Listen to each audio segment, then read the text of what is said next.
안녕하세요. 매학교의 전창희 목사입니다. 이제 우리 2시간 동안의 사경의 성경에 대해서 좀 보는 시간이죠. 이사야서와 예레미야서를 좀 보려고 합니다. 성경에는 17권의 선지서가 있습니다. 이사야서와 예레미야서는 이 선지서 중에 2권입니다. 특별히 이 17권의 선지서 중에서 5권의 대선지서가 있죠. 그 중에 대선지서라고 부르는 성경에 포함된 것이 이사야서와 예레미야서입니다. 한번 우리가 그래도 우리 이제 공부에 포함되지는 않았지만 대선지서를 우리가 얘기해 보면 이사야서, 다니엘서, 에스겔서, 예레미야, 예가를 대선지서라고 말합니다. 대선지서라고 말하는 것은 그렇게 제가 보기에는 큰 의미가 없죠. 사실은 양이 좀 많고 다른 모든 성경이 굉장히 다 똑같이 중요합니다. 크고 작고라는 의미가 양의 차이, 또 사역의 차이가 조금 있다고 보면 되겠죠. 성경에 쓰여진. 오늘 그 분열왕국 시대에 활동했던 이사야와 예레미야 선지자를 볼 텐데, 먼저 첫 시간에는 우리 이사야 선지자를 좀 먼저 보겠습니다. 이사야서를 보기 위해서 이사야의 저자가 누구냐 그랬을 때, 사실은 이사야의 저자라기보다 이사야서의 주요 인물이 누구냐, 이 이야기를 끌어가는 사람이 누구냐, 물론 하나님의 뜻이 성경을 이끌어가지만 여기에 중요한 인물이 하나 있죠. 이사야입니다. 그래서 우리가 이사야를 먼저 좀 보려고 합니다. 이사야 인적상을 좀 먼저 보면, 이사야라고 하는 이름의 뜻이 여호와는 구원이시다라는 뜻입니다.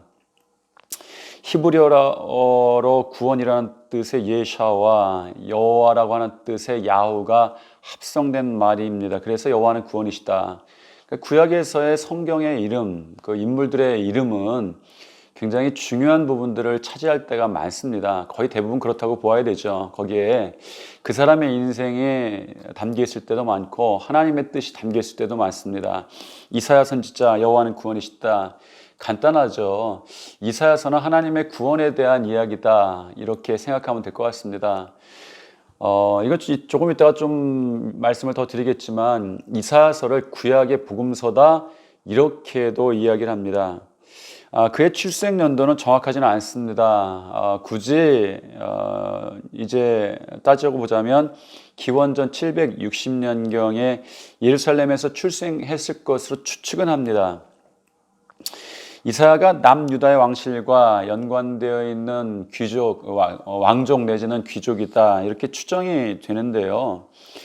이사야가 왕궁에 자주 출입하면서 왕 및 제사장들과 긴밀한 접촉을 가진 것들이 성경에 많이 드러납니다. 이로 보아서 귀족 가문이거나 왕족 출신일 것이다, 이렇게 생각을 합니다.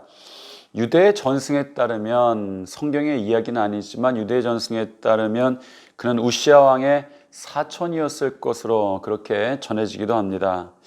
그의 아버지가 아모스인데, 유대인들의 전통에 의하면 아모스는 아마샤 왕의 형제이고 아마샤는 우시야 왕의 형제이므로 이사야는 이런 친척 관계가 된다, 이렇게 이야기도 합니다.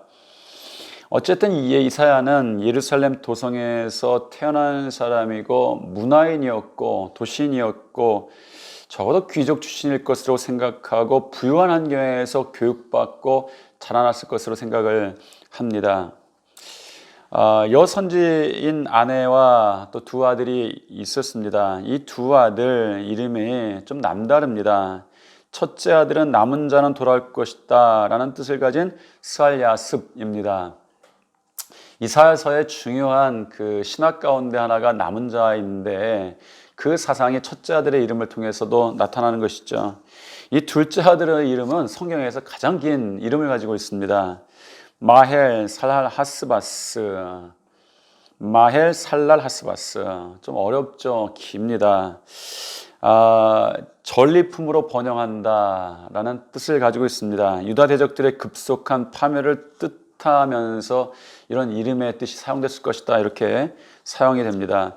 아무튼 그의 2 아들의 이름이 그의 선지자의 사역에 굉장히 중요한 이 주제를 나타내고 있다라는 것을 한번 기억하셔도 좋을 것 같습니다. 이사야 선지자가 활동했던 시대적 배경은 이사야는 남왕국 유다의 제 10대 왕인 우시아가 죽던 해에 그때 예루살렘을 중심으로 남유다에서 활동한 그런 선지자입니다. 그 당시에 그 유다 나라의 국내 정세는 한치 앞을 알 수 없을 정도로 급변하였죠. 이사야 선지자가 사역을 시작할 때는 우시아 왕이 죽던 해로서 상당한 위기의식이 아주 고조될 때였습니다. 왜냐하면 우시아 왕이 유다의 번영을 좀 가져왔거든요. 군사적으로 아주 굉장히 강한 나라를 만들었던 왕이 이 우시아 왕이었습니다. 이 북이스라엘 여로보암 2세와 화친했고 영토를 솔로몬 때에 견줄 정도로 회복했던 사람이 우시아 왕입니다. 그러니까 역사적으로 말하면 우시아 왕이 대단했죠. 이런 강력한 지도력을 가지고 나라를 부강하게 했던 왕이 죽었으니 아주 정치적으로 굉장히 불안한 상황이 되었습니다. 이 종교적으로 볼 때도 이사야가 활동할 당시에 남유다가 여러 가지 혼란과 이렇게 표현하면 좋을 것 같습니다. 암담한 상황이었다. 여러분, 이사야가 그 선지자로 부름받을 때에 왕이 우시아 왕이었다 이렇게 말씀을 드렸는데 이 우시아 왕이 비교적인 선정을 베풀었습니다. 괜찮은 왕이었습니다. 그런데 후기에는 제사장의 직분을 침해하는 등 악행을 행하여서 하나님께서 그에게 진노를 내려서 그가 죽었던 이유가 문둥병에 걸려서 비참한 죄를 맞이하게 되는 것이죠. 그러니 사실은 그들의 혼란은 정치적인 혼란에 앞서 어떤 신앙적인 혼란이 그곳에 있었다라는 것입니다. 그의 뒤를 이은 요담이 대체적으로는 선정을 베풀었습니다. 그런데 유다 백성들을 하나님 앞에 바로 서게 하지는 못했습니다. 이것이 요담 왕의 한계입니다. 그런데 요담의 뒤를 이은 왕위에 오른 아하스가 이 신당, 산당들을 건립하는가 하면 자녀들을, 아이들을 이방신 몰렉에게 바쳤습니다. 이 몰렉이 뭡니까? 몰렉이라고 하는데 이 몰렉은 인신공양입니다. 그러니까 자녀들을 인신공양을 드리는 것이죠. 이런 아주 악행을 저질렀습니다. 온 나라가 여호와 신앙을 떠나서 패악하였으나 아하스 왕의 아들 히스기야가 즉위하자 이제 과단성 있게 종교 개혁을 하게 됩니다. 유다 전역에 있던 우상 숭배의 제거에 혼신의 힘을 다하였습니다. 덕분에 여러 가지 하나님께서 그들의 심판을 좀 늦추시는 일들이 있었지만 유다 나라가 결국은 하나님의 심판을 피하지는 못했습니다. 제가 그 당시에 유다 나라의 정세에 대해서 말씀을 드렸는데 이런 정세에 나왔던 왕들, 여러 명의 왕들이 있죠. 이 왕들의 이 사역 때 이사야도 사역했다는 것입니다. 그러니까 한 왕이 아니라 여러 왕에 걸쳐 사역했던 사람이 이사야 선지자였습니다. 이런 국내적인 정세, 신앙적인 정세뿐만 아니라 국제적인 정세도 굉장히 힘들었죠. 그때 등장하는 나라가 아수르였습니다. 이 아수르의 디글랏 빌레셀 3세라고 하는 사람이 나타나서 아주 강력한 정복 전쟁을 그 근동에서 일으키게 됩니다. 이 팔레스틴 지역도 그 영향을 받게 되는 것이죠. 그런데 이제 아수르의 오랜 동안의 폭정에 아주 굉장히 반기를 든 다메섹과 또 다메섹을 중심으로 한 반아수르 동맹이 이제 등장을 하게 됩니다. 그리고 나서 요담 왕에게, 남유다의 요담 왕에게 여기에 동참할 것을 요청을 하죠. 그러나 유다는 독자적인 정책을 추구하기로 하고 이 동맹을 거절합니다. 이 주변의 반아수르 정책을 펴던 나라들은 유다 나라가 뒤에서 잠재적인 위험이 될 거라고 생각하고 유다 나라를 먼저 공격하기 시작합니다. 당시 요담이 죽고 아하스가 올랐을 때에 이제 그 유다 나라에 대한 여러 가지 공격이 있었는데 그때 이 유다가 공격받을 때 자기들이 힘들다, 너무 힘들다, 이것을 어떻게 이길까라고 생각하다가 요청한 것이 아수르에 대한 도움이었습니다. 그러니까 반아수르 정책을 피던 나라들을 대항하기 위해서 아수르와 동맹을 맺은 것이죠. 사실은 동맹이라고 보기보다 그 밑으로 들어가게 될 수밖에 없는 상황을 맞이하게 됩니다. 이제 그들의 요청에 의해서 아수르가 이 북이스라엘을 이제 침공을 하게 되고, 사실은 북이스라엘이 결국은 722년에, 기원전 722년에 멸망하게 됩니다. 그러나 그 멸망에서 끝나지 않고 이 남유다까지 아수르의 영향력이 미쳐지게 되는 그런 또 계기가 되기도 합니다. 한편으로 이 팔레스틴 지역 밖에서 아수르 외에도 이 애굽의 나라가, 그 당시는 아수르가 최강의 나라였는데 이 애굽에서도 이제 그 애굽 왕조가 통일이 되고 제25대 왕조를 이제 구스의 사바카가 이제 그 통일을 하게 되고, 팔레스타인 주변 국가들을 이제 규합하여서 동맹을 맺고 반아수르 정책에 또 가담을 하게 됩니다. 나중에 이스라엘이 아수르에게 고통을 당하면서 히스기야 역시 이 동맹에 가입하기도 하죠. 그러나 이 동맹국들은 아수르의 침공으로 거의 멸망 일보 직전에 이르렀다가 또 이제 이스라엘 같은 이 남유다 같은 경우에 하나님의 기적적인 구원으로 간신히 또 다시 회복되기도 합니다. 이사야는 이러한 정치, 종교적 배경하에서 남유다 백성들을 향하여서 악한 세상에 대해서 하나님의 준엄한 심판이 있을 것과 회개하라 하면서 마지막으로 그 가운데 하나님의 구원에 대한 이야기를 선포를 하게 됩니다. 이제 그의 사역과 관계되어서 중요한 생애가 있죠. 우시야 왕이 죽던 해에 이사야가 어느 날 성전에 있다가 환상을 보게 됩니다. 이것이 그가 부름받는 장면입니다. 아직 선지자로 부름받기 전이었는데 왜 이사야가 성전에 있었는지는 불분명합니다. 하지만 그는 제사장도 아니고 레위인도 아니었음에도 불구하고 홀로 성전에 있었다고 하는 것이, 제가 전에 말씀드렸던 대로 그가 이제 이스라엘의 왕족이나 귀족 가문이나 이 제사장 가문들과 굉장히 친한 교류가 있었던 사람이다라는 것을 보여주는 것 같습니다. 당시 이스라엘 영적 상태가 심한 폐역한 시대였음을 감안한다면 그가 하나님의 전에 있었다라는 것도 굉장히 의미 있었고, 청년 이사야가 하나님 앞에 어떤 사람이었는지 우리가 짐작하게 됩니다. 청년 이사야에 대해서는 성경에 나와 있지는 않죠. 그런데 그가 그 시대에 성전에 있었다라는 사실이 굉장히 중요한 사실인 것 같습니다.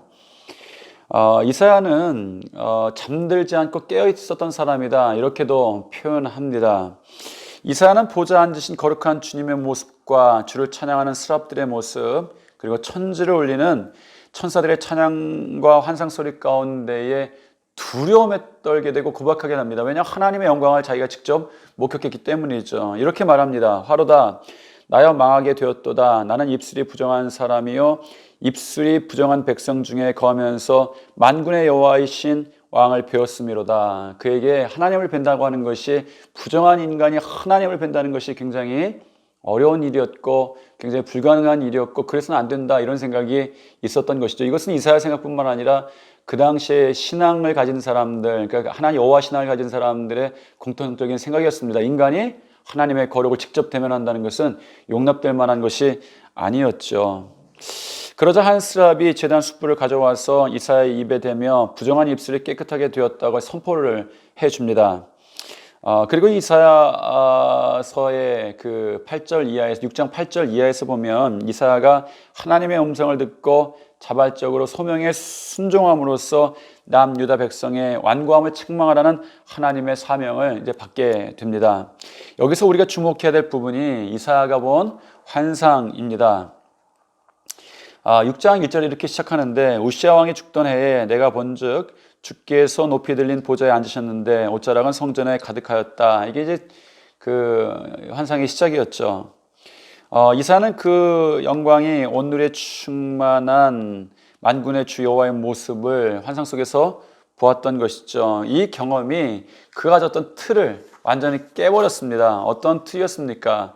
이사야는 이 경험을 두 가지 면에서 큰 교훈으로 그에 받아들이게 됩니다. 첫 번째는 거룩하신 하나님이 죄인인 인간 가운데 오셨다라는 것입니다. 이것이 가장 중요한 포인트 가운데 하나입니다. 그 당시에 생각할 수 없었던 영광의 하나님, 거룩한 하나님이 어떻게 우리가 볼 수 있는가? 그것은 우리가 하나님 앞에 나아갔기 때문이 아니라 하나님께서 우리에게 오셨다라는 사실을 굉장히 충격적인 사실이었습니다. 직접 죄인을 찾아오신 사건의 최절정이 무엇입니까? 예수 그리스도의 사건이죠. 둘째로 모든 인간은 죄인이고 부정함으로 정결함을 받아야 되는 존재이다라는 것을 그는 깨닫게 됩니다. 그는 죄인이었지만 하나님의 사역을 할 수 없지만 하나님께서 그의 재단에서 입술을 깨끗게 하시고 그 하나님의 사역을 받게 되는데, 여러분 중요한 것은 그것입니다. 인간은 죄인이고 부정하지만 하나님에 의해서 예수 그리스도에서 정결함 받는다. 이것이 그의 부름 가운데 있습니다. 그러면서 그가 고백하죠. 나를 보내소서. 그리고 하나님의 영광스러운 현현 앞에서 자기의 죄인됨을 또 고백하고, 또 자기의 죄인됨이 씻겨지고 나서 그가 결단했던 것이 나를 보내소서라는 것입니다. 여러분들이 이사야서를 왜 읽어야 합니까? 나를 보내소서라고 하는 하나님 앞에 응답받기, 고백하기 위해서, 그 소명에 순종하기 위해서 어쩌면 우리는 이사야서를 읽어야 되는지도 모르겠습니다. 혹시라도 여러분 이사야서를 어떤 역사적인 기록이나 아니면 우리가 누군가의 간증 정도로만 듣는다면 그것은 이사야서를 제대로 보는 것이 아닐 수도 있습니다. 우리에게 성경을 보고 나서의 응답이 있어야 되겠죠.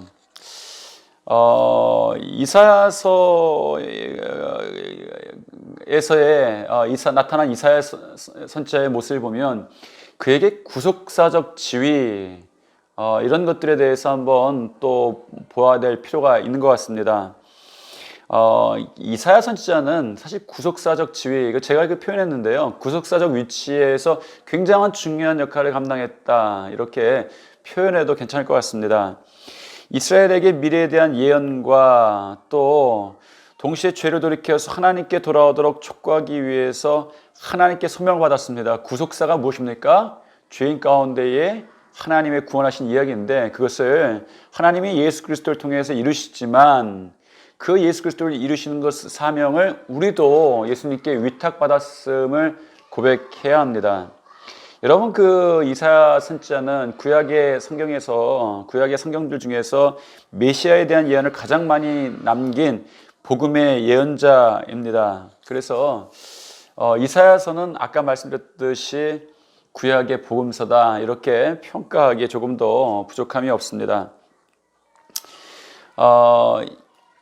이사야서 같은 경우에 여러 가지 우리가 보아야 되는 말씀 가운데, 이사야는 어떤 성경인가? 우리 이사야의 이름의 뜻이 여호와는 구원이시다, 이렇게 말했습니다. 그래서 구원의 책이다, 이것은 분명히 전제하고 가야 되고요. 한마디로 좀 요약하자면 메시아를 통한 구원의 이야기가 이사야서에 예언되어 있다라고 말할 수 있습니다. 그리고 우리의 입장에서 보면 어떻게 표현하는 것이 좋겠나 이런 생각을 했더니, 고난의 길을 걷는 이 땅에 남은 사람들, 이렇게 표현하는 것이 좋을 것 같습니다. 누가 이사야서를 썼습니까? 다시 처음으로 돌아가는 것 같죠? 굉장히 기본적인 질문입니다. 물론 이 예언자, 선지자 이사야죠. 그런데 사실은 이사야 선지자가 여러 이사야가 있다라고 하는 학자들의 의견도 있습니다. 이제 조금 뒤에 보면 더 알겠지만 이사야서가 굉장히 오랜 시간에 걸쳐서 기록되어 있을 뿐더러 중간중간에 보면 그 글의 흐름이 굉장히 급진적으로 바뀌는 것들이 많습니다. 그래서 학자들은 일단 편의상 제1 이사야, 제2 이사야, 제3 이사야 이렇게 부르기도 합니다. 근데 여러분들에게 이 선지자가 3명 있다라고 말씀을 드릴 수는 없습니다. 왜냐하면 그랬다는 확실한 증거도 없습니다. 다만 문체를 보면서 좀 달라졌다라는 모습들이 보이죠. 그런데 어떤 사람의 인생 가운데 또 메시지 가운데 달라지는 부분들이 충분히 있습니다. 그렇게 생각할 수도 있죠. 분명한 것은 이사야서가 한 내용으로만, 또 한 가지 문체로만, 또 한 가지 분위기로만 기록되지 않았다. 그리고 역사가 굉장히 오래 길다라고 하는 것을 여러분들 기억해야 합니다. 그래서 혹시라도 여러분들이 어떤 다른 자료를 읽다가 이사야서는 3사람 이상의 사람들의, 선지자들의 공동작품이다 이렇게 들어도 의미가 그렇다라는 것만 아시면 될 것 같습니다. 이제 그렇게 말하는 분들도 사실은 이사야서와 다른 선지자들이다 이렇게 말하지 않고 이사야나 적어도 이사야의 후계자들이다 이렇게 말은 합니다.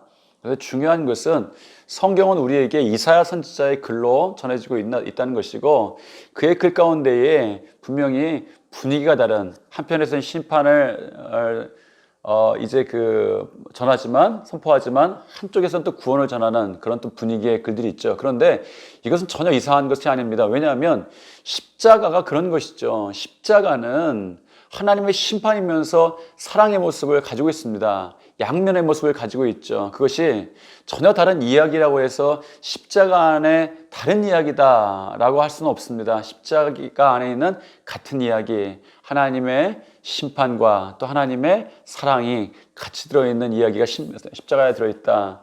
어쩌면 이 이사야서를 그렇게 이해해도 될 것 같습니다. 이사야서가 언제 쓰여졌는가? 아까 언제 쓰여졌나? 라기보다 어느 시대의 이 이야기인가? 라는 것이 어쩌면 더 중요할 수 있죠. 여러 명의 왕들이 이스라엘의 마지막, 정확하게는 남유다 왕국의 마지막 왕들의 또 그들 삶과 그들의 나라와 역사 가운데 활동했던 또 이야기들이 담겨 있는 것이 이사야입니다. 정확하게 이것이 성경으로 이제 정확하게 나타난 것은 사실은 그때보다는 조금 더 시간이 몇백 년 후에 일어난 몇백 년, 저도 정확하지는 않습니다만 학자들의 생각에 의하면 100년, 200년, 300년 그 어간에 이것이 이사야서가 정확하게 글로 기록되었다 이렇게 생각을 합니다. 이 기록한 장소는 이사야가 주로 활동했던 남유다 왕국의 수도 예루살렘이었을 것인데 그때 글이 기록되었지만 이것이 다 합본되지는 않고 조각조각 이렇게 알려졌던 것 같습니다. 그래서 이것들이 다 한꺼번에 합해져서 성경책으로 등장한 것이 기원전 4세기부터 3세기경 뭐 이렇게 이제 학자들은 이제 보고 있기도 합니다. 이사야서의 위치가 성경에서 어떤 위치에 있는가 라는 것인데 구약의 책들 중에서 그 장엄함과 또 대단함 아주 뭐라고 표현할까요? 그 광유라고 제가 좀 정확한 표현이 안 나오는데 그 좀 대단한 책인데 그런 느낌 여러분 아시겠죠? 참 뭐라고 표현할지 모르겠습니다. 그런데 그런 거에 있어서 이사야에 필적할 만한 책이 좀 드물다 이렇게 표현하기도 합니다. 이사야는 구약에서 시편, 예레미야서와 함께 가장 부피가 큰 성경인 동시에 아주 매우 중요한 책입니다. 왜냐하면 사해 동굴에서 발견된 사해 사본들 가운데에 이사야서의 사본만 무려 15개 이상이 된다는 거예요. 그러니 구약의 이스라엘 사람들, 그러니까 이스라엘 민족들도 가장 중요하게 생각했던 성경책, 물론 성경책이 다 중요합니다만 그 많이 보고 또 많이 필사했던 성경책, 보호하려고 했던 성경책이, 보관하려고 했던 성경책이 이사야서다라는 것입니다. 이사야 선지자의 글인 이사야서는 세례요한과 신약의 저자들도 아주 지대한 영향을 끼쳤죠. 신약에서 이사야서가 몇 번 인용되는 줄 아십니까? 411번이나 인용이 되어 있습니다. 그뿐 아니라 이사야서에 관련된 주석이나 책들이 오늘날 셀 수 없이 많이 있죠. 그만큼 신약뿐만 아니라 오늘날의 우리 신학 여러 면에서 영향을 끼치는 책이 이사야입니다. 이사야가 왜 쓰여졌을까요? 다시 한번 짚어보면 하나님이 우리와 함께 하시는 임마누엘 하나님이고 세상에 다른 것들을 의지하지 말라. 그 당시 국제적인 정세를 많이 설명했던 이유가 무엇입니까? 아수르에 의존했다가 애굽에 의존했다가 어떤 동맹에 의존했다가 이런 것들이 있는데 이사야서의 한결같은 이야기다라고 하면 그런 것들을 의지하지 말고 하나님을 의지해라. 이런 것이 이사야 선지자의 이사야서에 기록된 그런 뜻이었습니다. 말하자면 하나님을 의지하기 시작하는 것이 회개입니다. 여러분 회개를 어떻게 정의하십니까? 나쁜 짓을 안 한다? 나쁜 짓을 많이 했는데 도둑질을 했는데 도둑질을 안 한다. 아니면 또 다른 악행을 저질렀는데 악한 일을 안 한다. 이것이 회개인가? 사실은 성경이 말하는 회개의 정확한 정의는 회개는 돌아서는 것입니다. 어떻게 돌아서는 것인가요?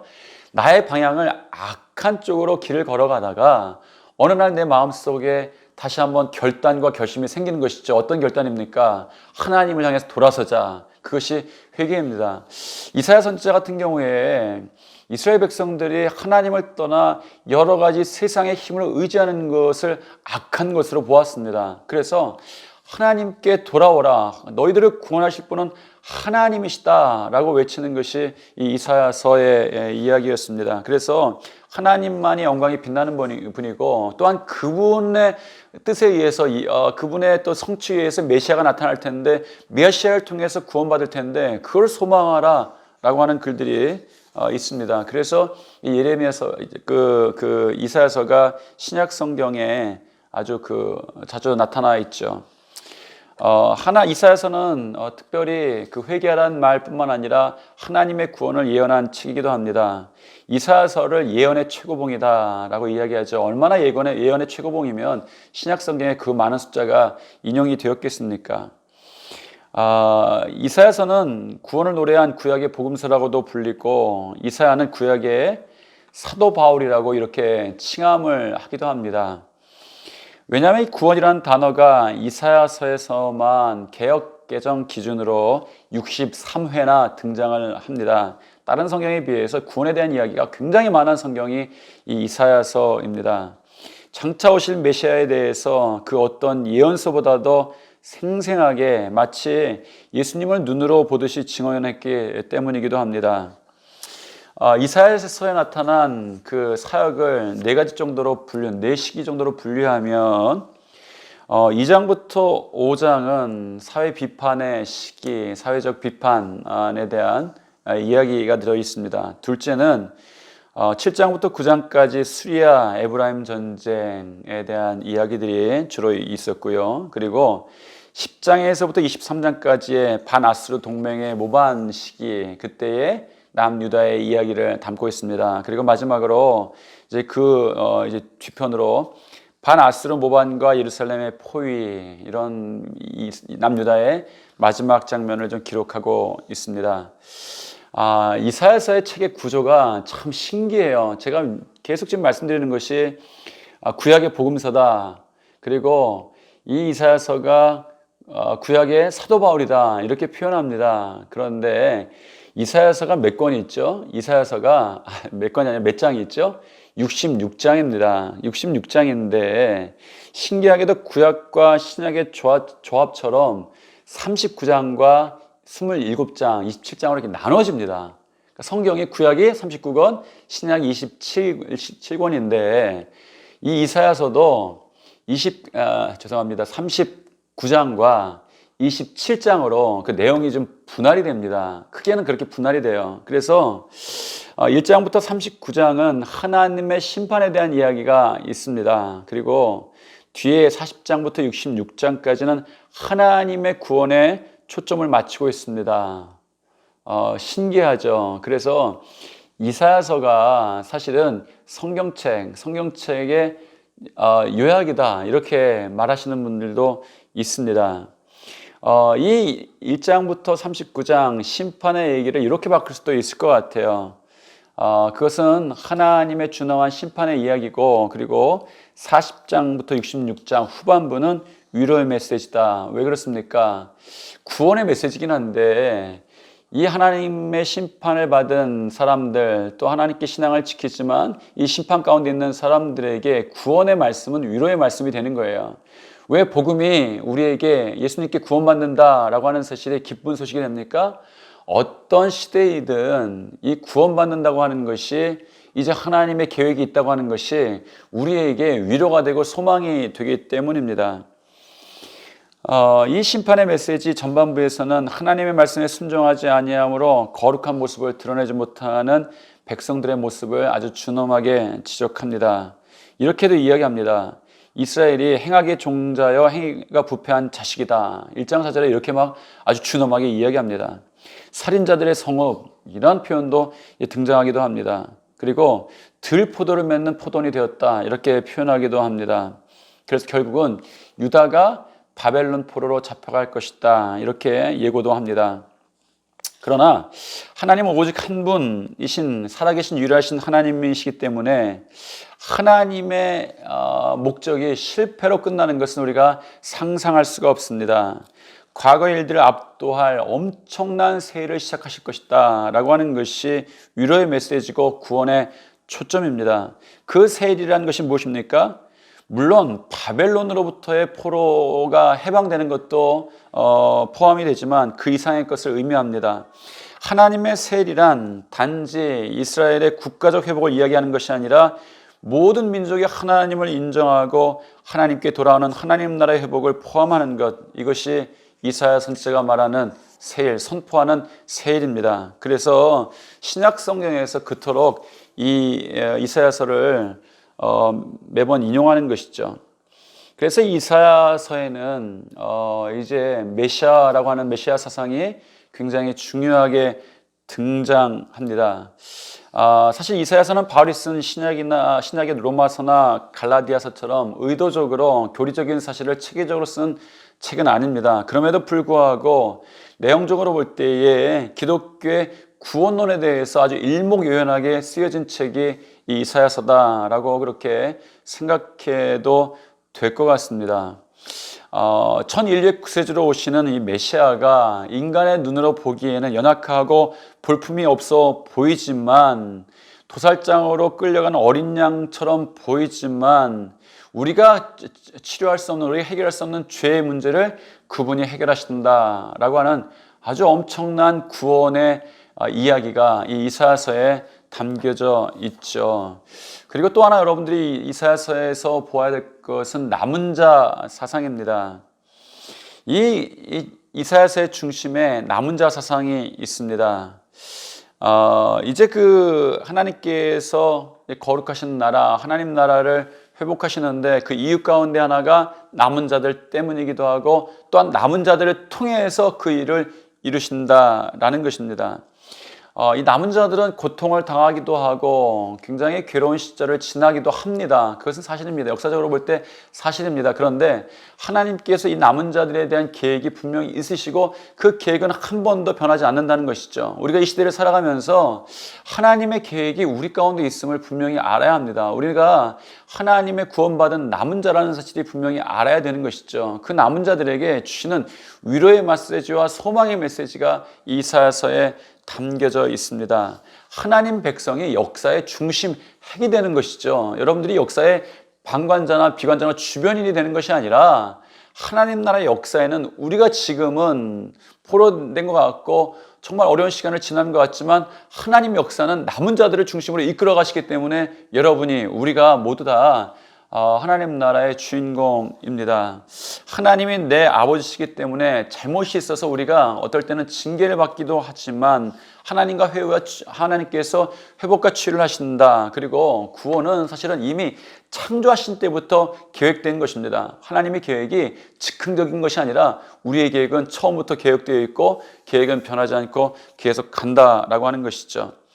여러분, 이때 우리가 또 중요하게 알아야 될 것이 있습니다. 이때 남은 자들이 여호와의 종이 된다라는 것이죠. 하나님께 사용받는다라는 것입니다. 그러니까 하나님의 일들을 위해서, 하나님의 일을 이루심으로 남은 자들이 위로받지만, 또한 하나님의 일들을 이루시기 위해서 남은 자들이 하나님의 종이 된다, 여호와의 종이 된다라는 것입니다. 그래서 하나님의 종이 되기 위해서 가장 중요한 한 가지 사실이 무엇입니까? 순종입니다. 하나님의 부르심에 순종하는 것이죠. 그래서 이 이사야서의 그 첫 장면, 초반 장면에 이사야가 하나님께 부름받을 때에 결국은 그가 어떻게 고백합니까? 주여 나를 보내소서라는 것이죠. 그래서 이사야서를 다 읽고 나서 여러분의 입술의 고백 가운데에 그런 고백이 나왔으면 좋겠습니다. 하나님께서 계획 가운데 나를 부르셨다라는 것이고, 하나님 나를 보내소서. 코로나19로 인해서 또 어려운 시대를 지나가죠. 아마 코로나19가 아니었더라도 시대는 점점 어렵고 힘든 시기, 신앙을 가진 사람들이 보기에는 굉장히 혼란한 시기들이 우리에게 분명히 도전으로 닥쳤을 것 같습니다. 그때에 하나님께서 이 시대를 가만두지 않고 우리를 통해서 하나님 나라를 선포하시고자 하시는데 여러분들 부르셨습니다. 이사야서를 읽으시고 이사야의 응답처럼 여러분들도 응답하시는 여러분 되시기를 축복합니다.